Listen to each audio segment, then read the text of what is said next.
ያልጠበቅኩት ነገር ነው። ሀና በጣም ጥሩ ልጅ ናት፣ ግን ደግሞ እኔ ሳስበው እርግብ ናት እህቴ የሚመስለኝ።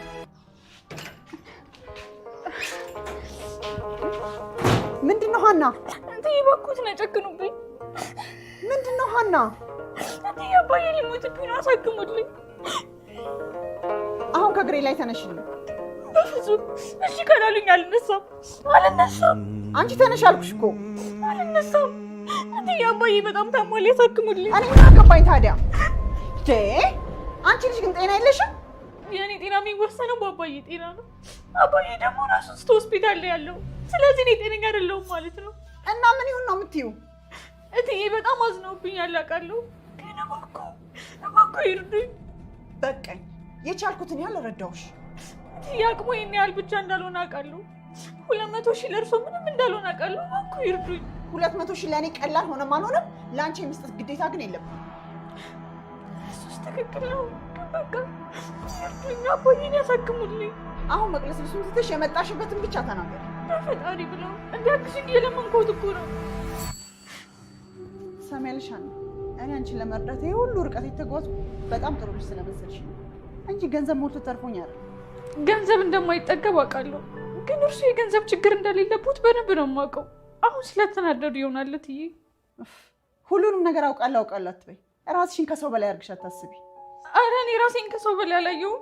ትሰሚያለሽ ሀና፣ ሁሉንም ነገር አውቃለሁ ስትይ በቤተሰቦቼ እንደማልደራደር ማወቅ ነበረብሽ። እሱንም እኮ አውቃለሁ አትበይኝ። ልጆች አለሜ ናቸው። አንቺ ግን ከልጆቼ ጋር ልታጣይኝ ተነሳሽ። እውነት ሳትይዥ እውነት አለኛልሽ።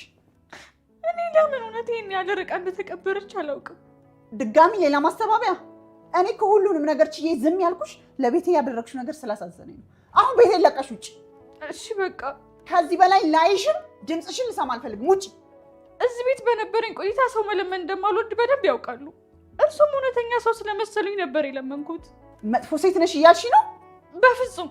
በህይወቴ ለመጀመሪያ ጊዜ በራሴ ላይ ተስፋ ቆርጬ ለእርሱ ኃላፊነት ሰጥቶት፣ እርሱም ኃላፊነቱን ወስደው አኮሩኝ። በጣም አመሰግናለሁ እትዬ። እውነት ግን ተደብቃ አትቀርም።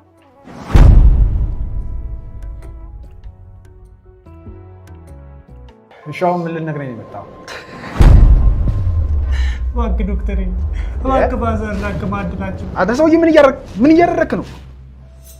እባክህ ዶክተር፣ እሺ ካላልከኝ አልነሳም። እባክህ ዶክተር። ሰውዬ ተነሳ ከእግሬ ላይ። ምን ጤነኛ አይደለም እንዴ? እሺ አከማቸዋለሁ በለኝና አነሳ። እባክህ ዶክተር። ተነሳ እባክህ ተነሳ። ላስረዳህና ነገሩን ከዛ አንተ ራስህ ትፈርዳለህ እኮ። ችግር የለውም። ምንድነው ነገሩ? ይኸውልህ ይሄ የግል ሆስፒታል፣ እዚህ ደግሞ የሚሰራው ለጽድቅ ሳይሆን ለገንዘብ። ስለዚህ ያላችሁ አማራጭ ገንዘቡን ከፍላችሁ ማሳከም ማለት እንደኔ እንደ ግል ሳይሆን እንደ ሆስፒታል አስበው። እሺ እኔን ኩላሊት ውሰዱና ፋዘርዬን አሳክሟቸው። ሰውዬ ለቀልድ ነው እንደ የመጣኸው? እውነቴን ነው። ኩላሊት ይሸጣል ሲባል ሰምቻለሁ። ግዙኝና አክሟቸው። የኔ ወንድም አንተ ቀልድ ነው መሰለኝ ያዝከው። እኔ ጊዜ የለኝም ለእንደዚህ አይነት ነገር። ዶክተር አንተ አሰማኝም እንዴ? ሰውዬ ገንዘብ ካላችሁ አሳክሙ፣ ገንዘብ ከሌላችሁ ይዛችሁ መውጣት ትችላላችሁ። እኔን አትበጡኝ። እዚህ ጤነኛ አይደለም እንዴ? እሺ ለማንኛውም ስንገናኝ ሁሉንም ነገር እናወራለን። ቻው። እሺ በሰላም ነው። ሰላም እየመጣሽ እንዴ? እማዬ ግን ምን አይነት ሰው ነሽ? ምንድነው ሰላም? መጥፎ ሰው ነሽ ስልሽ ጥሩ ትሆኛለሽ፣ ጥሩ ነሽ ብዬ ሳስብ ደግሞ መጥፎ ትሆኛለሽ። ቆይ አንቺ የትኛዋን ነሽ? ሰላም እየሰደብሽ ነው? እኔ እየሰደብኩሽ አይደለም፣ ግን ደግሞ ማንነትሽ እንድትነግሪኝ እየጠየቅኩሽ ነው። ምን ሆነሻል?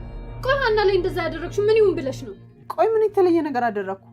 ቆይ ሀና አባት በህይወትና በሞት መካከል ሆነው እንዴት ነው የገንዘብ ድጋፍሽን የምታቋርጪው?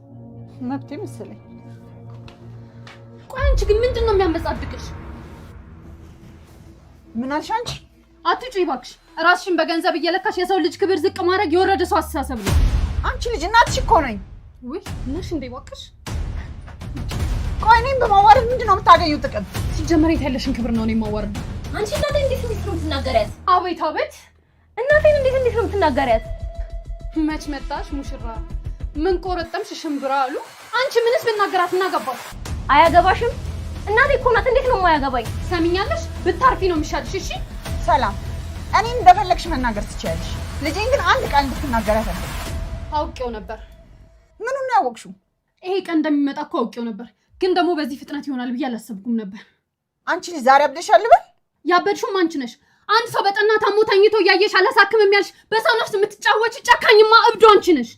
አንቺ እናቴን ነው እብድ የምትያት? አንቺም እናትሽም እብድ ናችሁ። እሺ ልጅ ነው ትናገሪያት። የህክምና ወጪውን እማዬ አልሸፍንም በማለት አቋረጠችው። ምን? እንዴት? ሀና እማዬን ለህክምና እርጂኝ ብላ ለልመና ነበር የመጣችው። እና እማዬ ሀናን አረዳሽም አለቻት? አረዳሽም ማለት በስንት ጣዕሙ እንደ ውሻ መናጭቃ ነው ከቤት ያባረረቻት። እማዬ ይህን ነገር በፍጹም አታድርገውም። ልስረቅ እያልከኝ ብቻ እንዳይሆን። ምን ላድርግ ሀና? እንደዚህ ሆነን እስከ መቼ ነው የምንዘልቀው? እኔ አላውቅም፣ ብቻ ግን በምንም አይነት ሁኔታ ወደ ስርቆት እንዳትመለስ። እና እያየናቸው ይሙቱ እንደዛ ነው የምትይ? አባዬ እኮ በጣም ጠንካራ ነው። ይሄ ልጅ አመመህ እንዴ? ደህና ነኝ አልኩሽ እኮ። እና ምን ሆነሃል? ምንም አልሆንኩም። ምናሴ እማዬ ብቻዬን መሆን ስለምፈልግ ትወጪልኝ? ካመመ ንገረኝ፣ ሐኪም ቤት እንሂድ። አላመመኝም፣ ቢያመኝም ግን መሄድ አልፈልግም። ደግሞ ይህ ምን ማለት ነው? ታሞ ሐኪም ቤት ያለን ሰው ማሳከም ማትችል ሴት እኔን ታሳክመኛለች ብዬ ስለማላስብ አልሄድም። እኔ ነው እንደ ሩቅ ሰው ሴት የምትለኝ? ታዲያ ሴት አይደለሽ እንዴ? አሁን ነገሩ ገባኝ። ሀናን አግኝታት ነበር ማለት ነው? ውጪ ብለሽ አባረሻት፣ ቤት በኩል አገኛታለሁ። አባትሽን አላሳክምልሽ ያለችኝ ያለች አይደል? እሷ ወሬ የምታሳብቅ አይነት ልጅ አይደለችም። ዛሬም ለሷ እየወገንክላት ነው? ልብሽ እኮ ያውቋል። ሀና በቤተሰብ መሀል መግባት የምፈልግ አይነት ልጅ አይደለችም። ለዛ ነዋ ልጅ ያልሆነችውን ልጅ ነኝ ብላ ቤተሰቤን ስትበጠብጥ የነበረው። ሳይንስ እኮ የሰው ልጅ ፈጠረው እንጂ ፈጣሪ አይደለም። አሁንም እህት እንደሆነች ነው የምታስበው? አንቺ ወለድሻትም አልወለድሻትም ሀና ለእኔ ሁሉ ጊዜ እህቴ ነች። ምናሴ እህትህ ሀሴት ናት። እኔ ደግሞ ሀናም እህቴ ነች እያልኩሽ ነው። እንደዛ የሚባል ነገር የለም። ሀና እዚህ ቤት ያላት እህሏ አብቅቶለታል። እንግዲህ ታስቀሪን እንደው እናያለን። እኛ አካውንትሽ ውስጥ የምታስቀምጪን ተራ ገንዘብሽ አይደለንም፣ የሰው ልጆች ነን። ሰው እስከሆንን ደግሞ የራሳችን ፍላጎት አለን። የእኛ ፍላጎት ደግሞ ሀናን ማግኘት ነው። ምናሴ እማዬ ይህንን ነገር ካንቺ አልጠብቅም። ሲበዛ ራስ ወዳድ ሆነሻል። እሰይ እንኳን ሆንኩ። ለቤተሰባችን ሰላም ማጣት መቀጣት ያለበት ሰው ቢኖር የመጀመሪያ ተቀጭ የምትሆኚው አንቺ ነሽ። ምን? አዎ ያለ አባት ያደግነው በአባታችን ክፋት ወይ በአንቺ ፍላጎት ነው። አንቺ ያላከበርሽውን ቤተሰብ ማንም እንዲያከብርሽ አትጠብቂ። የሀና እውነት እንደተዳፈነ ቀናቶች እየነጎዱ ነው። እንግዲህ ሀና የራሷን እውነት የልቧን እውነት ለማሳየት በጣም ብዙ ቦታ ብትሄድም ነገር ግን እድል ወደ እሷ እየመጣች አይደለም። በሚያሳዝን መልኩ በሄደችበት ሁሉ እየተሸነፈች ነው። በመጀመሪያ ደረጃ ፎቶዋንና መስቀሏን ተሰርቃ ልጅነቷን ተሰረቀች። በሌላ በኩል ደግሞ እውነቴን ያረጋግጥልኛል ብላ በልበ ሙሉነት የሄደችበት ዲኤንኤም እድሉን ወደ ውሸታሞቹ ርግበና ወይዘሮ ባዩሽ አርልቶ እንዲሁም የወይዘሮ ሜላት ጭካኔ ሀና ላይ እንዲበረታ እድሉን ሰጥቷል ማለት ነው። የዛሬው ክፍል እጅግ በጣም የሚያሳዝንና እንዲሁም ልብ የሚሰብር ሆኗል። ለሀና በጣም ከብዷል። የንጋቷ ጀንበር ለሷ እጅግ በጣም ርቃባታለች። ምንድነው የተከሰተው? ሀና አባቷን ዳይኗ ብሌን የምትሳሳለት ህይወቷን ሁሉ ብትሰጠው ማትጠግበው አንዱ አባቷ ኖላዊ ሆስፒታል ገብቶ በወይዘሮ ሜላት እገዛ እየታከመ እንደነበረ ሁላችንም የምናውቀው ነው። ነገር ግን ወይዘሮ ሜላት በስተመጨረሻ ሀና በጣም በብዙ አጭበርብራኛለች፣ እንዲሁም ደግሞ በቤተሰቦቼ ላይ እጅግ በጣም ንቀት አሳይታለች፣ ልጆቼም ከኔ እንዲርቁ አድርጋለች በሚል ምክንያት እሷኔን ልትሰርቀኝ ልትበዛበዛኝ ነው የመጣችው በሚል ምክንያት እውነቷን በጭራሽ መረዳት አቅቷት ለአባቷ ሕክምና ስታደርግ የነበረችውን አቁማለች። በዛም ምክንያት አቶ ኖላዊ እስካሁን ድረስ አልነቁም ማለት ነው። ያንን ያየች ሀና እንግዲህ የውስጧን በውስጧ ይዛ ሄዳ እግሯ ላይ ድፍት ብላ ብታለቅስ እንኳን እጅግ በጣም ምንጭቅጭቅ አድርጋ ከትላንትናው የባሰ የሚያስጠላ ባህሪ አሳይታ ድጋሚ ቤቴ እንዳትደርሺ ብላ ወይዘሮ ሜላት የሀናን ቅስም እጅግ በጣም ስብርብር አድርጋ መልሳታለች። ሀና በጣም ልቧ ተጎድቷል። ለዚህም ፈርታ ነበረ። በጣም ረጅም ጊዜ አባቴ ያኔ ግዴታ ነው፣ አባቴን ለማንም መስጠት አልፈልግም፣ ምንም ሆኜ አባቴን የማሳክመው እኔ ነኝ ብላ ሽንጧን ገትራ ሀና ስትከራከር ነበረው። ነገር ግን የፈሩት ይደርሳል፣ የጠሉት ይወርሳል አይደል ሀገሬ ተረት። እንደዛ ነው የሆነባት። አሲር ጆሮ በጭራሽ የእሷ እግር ስር ወድቀሽ አትለምኝም፣ በጭራሽ ሌላ መንገድ እንፈልጋለን እንጂ አንቺ ሄደሽ የማንም እግር ስር ስትደፊ ማየት አልፈልግም ብሎ ሀናን ሊያስቆማት ሞክሮ ነበረ። ነገር ግን ሀና እጅግ በጣም ስሜታዊ በመሆን አንተ አባትህ ስላልሆነ ነው፣ አባት ቢሆን ኖሮ ታውቀው ነበረ ስሜቱን፣ አንተ እንደዚህ የምትለኝ አባት ስላልሆነ ነው፣ ለእኔ አባቴ እኮ አንድ ብሌኔ ነው፣ የአይኔ ስስት ነው ብላ እጅግ በጣም ቅስሙን ሰፍራ እሱን ማስቀይመው ነበረ እንግዲህ ወይዘሮ ሜላት ጋር የሄደችው። ነገር ግን አልተሳካላትም ማለት ነው።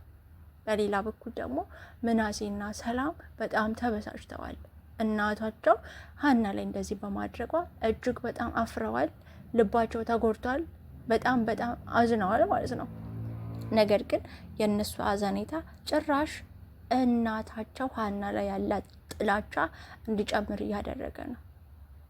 በሌላ በኩል ደግሞ ተምቹ የሰረቀውን ፎቶና መስቀሉን አማሃኝቶ 200,000 ብር ለኖላዊ ሕክምና ለማግኘት ተፍ እያለ ነው ያለው። እንግዲህ እንዳየነው ከሆነ ተምቹ ከአሲር ጎን ለመሆን የአቅሙን ያህል እያደረገ ነው።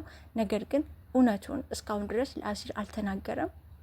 ምክንያቱም ጓደኛው ነው፣ እጅግ በጣም ይወደዋል። አሲር ይህንን ነገር ቢሰማ ተምቹን እንደማይለቀው ያውቃል። ነገር ግን እውነቱን አፍርጦ ያለውን ነገር ተናግሮ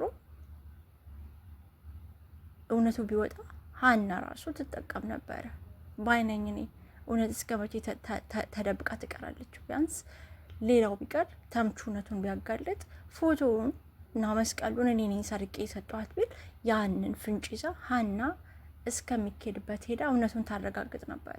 በሌላ በኩል ደግሞ ዶክተሩ እጅግ በጣም ስነ ምግባር የጎደለው የኃላፊነት ስሜት የማይሰማው በጣም ደጋግሞ ሀናን እየጎዳት ነው ያለው።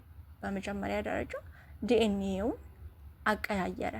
በሁለተኛ ደረጃ አባቷን ደግሞ ገንዘብ እጅግ በጣም ብዙ ገንዘብ እጥፍ ጨምሮ ሕክምናው እስኪቆም ድረስ እያደረገ ነው ያለው። ይሄ ማለት ከአንድ ኃላፊነት ከሚሰማው ዶክተር ፈጽሞ የሚጠበቅ ነገር አይደለም። ያ ደግሞ እጅግ በጣም መስተካከል ያለበት ነገር ነው። እስከ መቼ ነው እውነት ተደብቃ የምትቀረው የሚለውን እንግዲህ አብረን የምናየው ይሆናል። የዛሬው ክፍል እጅግ በጣም ልብ ሰባሪ ነበረ። ቀጣዩን ደግሞ አይሆፕ ጥሩ ነገር ይዘው እንደሚመጡልን ተስፋ እናደርጋለን። አብራችሁ ስለቆያችሁ አመሰግናለሁ።